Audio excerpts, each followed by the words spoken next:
This is Advanced Math Notes 1.7.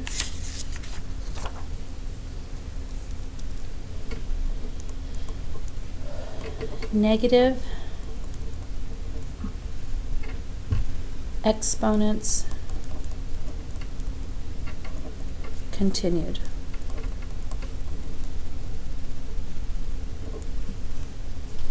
Negative exponents continued.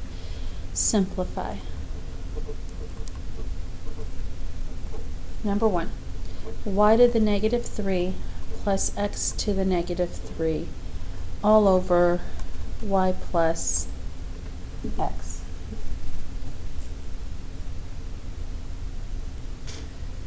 Alright, we've talked about sometimes problems being nice to factor and sometimes it's not nice to factor first.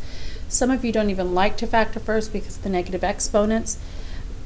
Sometimes it is easier, sometimes it is not, and I want to show you a case where it is not. Okay, this piece here is going to be a mistake. It's going to be an error, so if you want to just wait, you can. If you want to write it, that is up to you. I can see that this is SOAP factoring. A is y to the negative 1 and b is x to the negative 1, same sign. A squared, y to the negative 2, opposite, y to the negative 1, x to the negative 1, always positive, and then b squared over y plus x. And the whole point of factoring first is so that I can reduce and then take care of the negatives. And you can see here that I'm unable to reduce. If this had been a y to the negative 1 or next to it the negative 1 here, 1, we would be able to reduce. Since it is not, factoring first did not help us. So the reason I show you this is so that when you're working on your own, you kind of play it forward in your head. All right, this looks like it can factor, and if I factor, what is it going to look like? And hopefully you can kind of see this in your head, even just a smidge bit, and say, hey, if I factor first, it's not going to reduce with this, so I'm not going to waste my time doing it. So what we're left doing is changing it to a complex fraction. Two different terms, two different fractions at the top.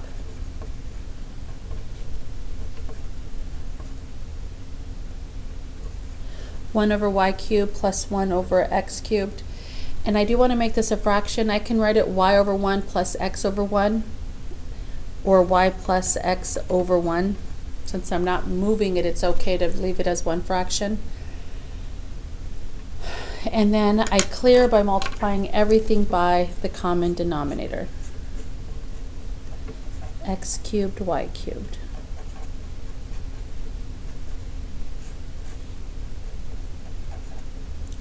All right, and in doing so, I am able to reduce. The y cubes cross out, leaving me with x cubed, plus the x cubes reduce, leaving me with the y cubed, over, and I've said it before, I don't like to distribute because I want to leave it in factor form to see if anything reduces later. If you distribute, that is okay. You'll just have to GCF it later to see if anything reduces. All right, I can see that I am able to do cube factoring here, or SOAP factoring, if that's what you call it. What to the third plus what to the third. What to the third is x cubed. X, what to the third is y cubed. Y, so A is x and B is y. AB will be xy. Same sign will be positive. And then it's A squared, AB, B squared. So x squared, xy, and y squared. Same, opposite, always positive. And the bottom I'm going to leave in factored form. X cubed, y cubed. Y plus x is the same as x plus y. They are not opposites. Its addition is commutative. Subtraction is not, but addition is. And that leaves me here. I can see where I can reduce. And you were taught last year that this here is not factorable when you do cube factoring. So this is your final answer. X squared minus xy plus y squared over x cubed, y cubed. And we cannot break apart bits and pieces of this polynomial up here. We cannot reduce bits and pieces. So that is your final answer.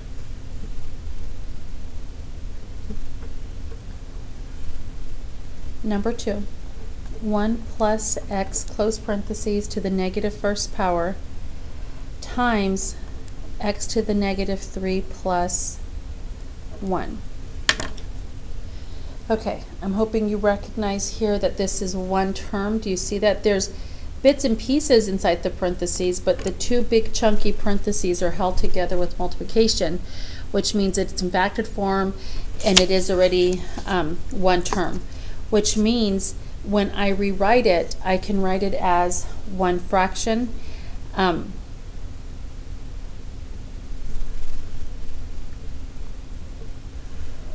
Like so.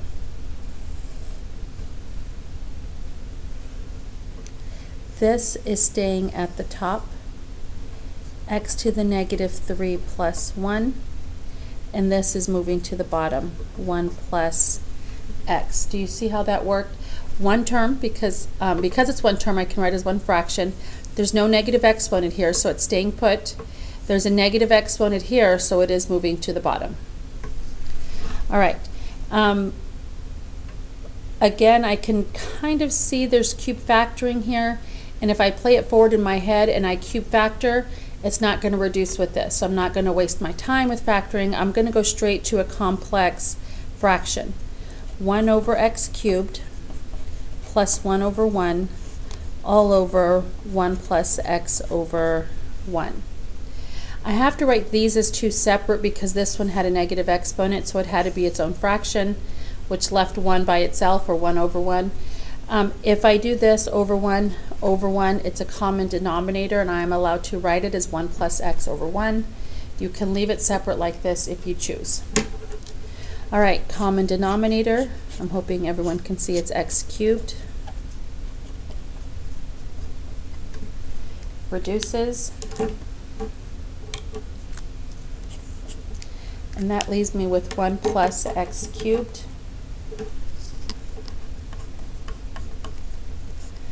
over, I'm going to leave this in factored form, x cubed parentheses 1 plus x. And then you can see that this here is your SOAP factoring, your cube factoring. A is 1, B is x, 1 plus x. A squared is 1.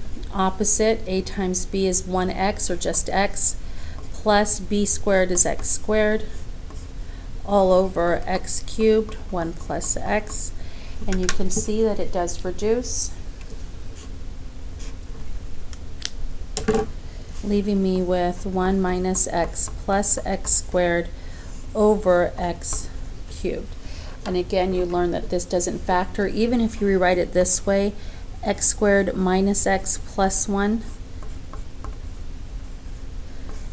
which is totally fine. Either answer is correct. It doesn't factor, that numerator, and even if it did, nothing would reduce anyway. That is your final answer.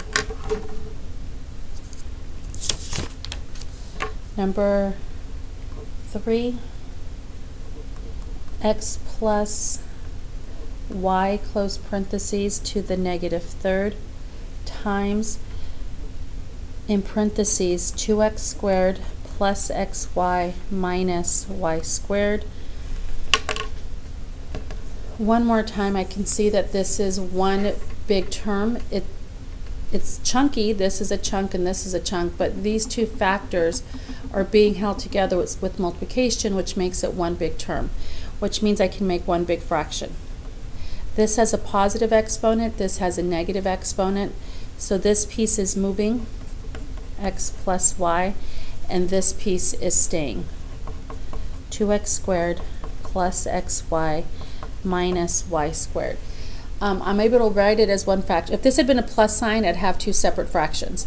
but since it's multiplication, I can write it as one fraction. If you wanted to, you could write it 1 over x plus y to the third times separate fraction this over 1. You could do that if you choose to. All right, I'm going to continue. I can see that, sorry, I did forget my third power. I'm hoping some of you caught that already. I moved it down, don't know if I said it and just didn't write it, but that -3 becomes +3 when it moves down to the denominator. Okay, I'm going to factor the top. 2x squared is going to be 2x times x.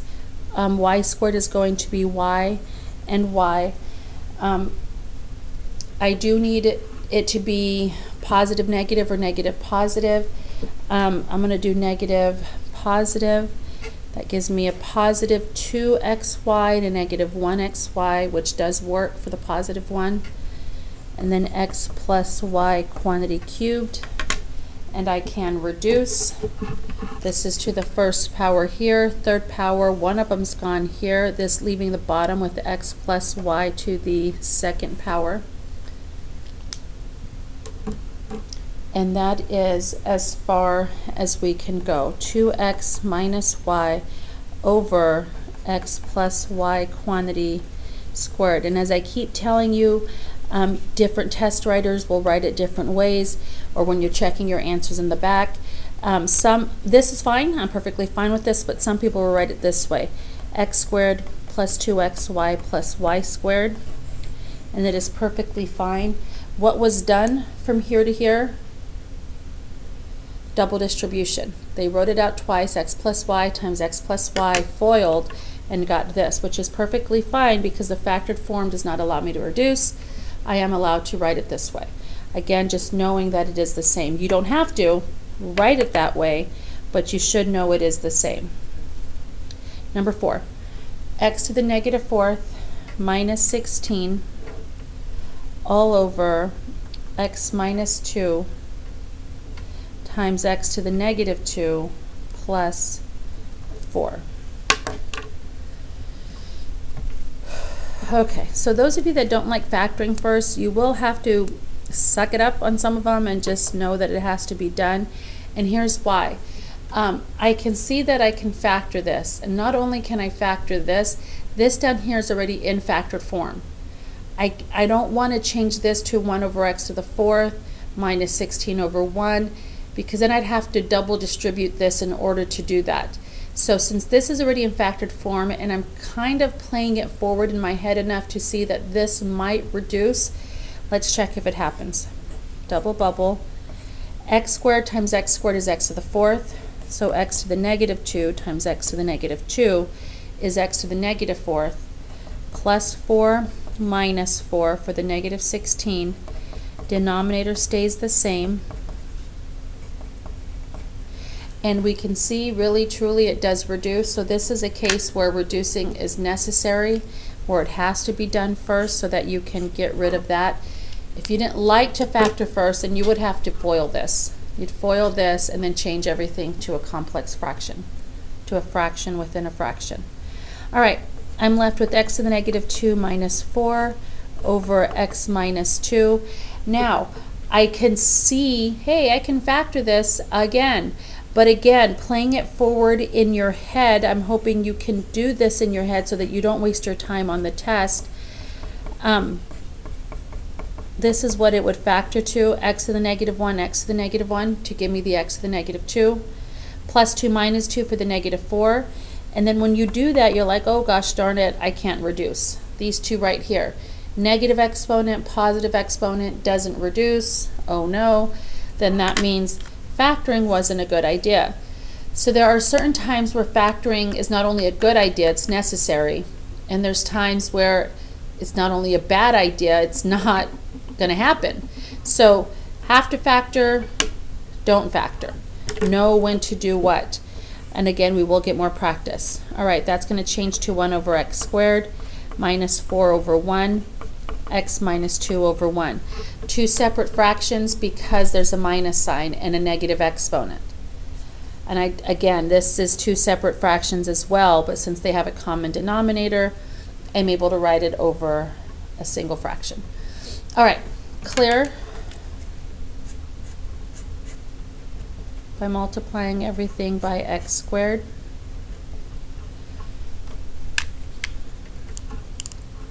All right, reduces on the first one. 1 minus 4x squared over, I'm going to leave it in factored form. And then we do difference of two squares. 1 plus, 1 minus, 2x and 2x, all over x squared, x minus 2. Nothing reduces. I can't, this is not the same, and I can't GCF anything out of there. This is my final answer, which means if I had left it like this in unfactored form, that would have been okay. Some people will write it like take a negative out and put it in the front and say positive 4x squared minus 1. There are so many different ways to write it. Somebody else might say opposite and 4x squared minus 1 and then distribute that, x cubed minus 2x squared. And I know I keep going over these saying different ways. You don't have to write it all these different ways. You just have to know on the test, if you write it like this, there's any one of these possibilities that will be there, could be there. And you should know they are the same. That's it for this lesson.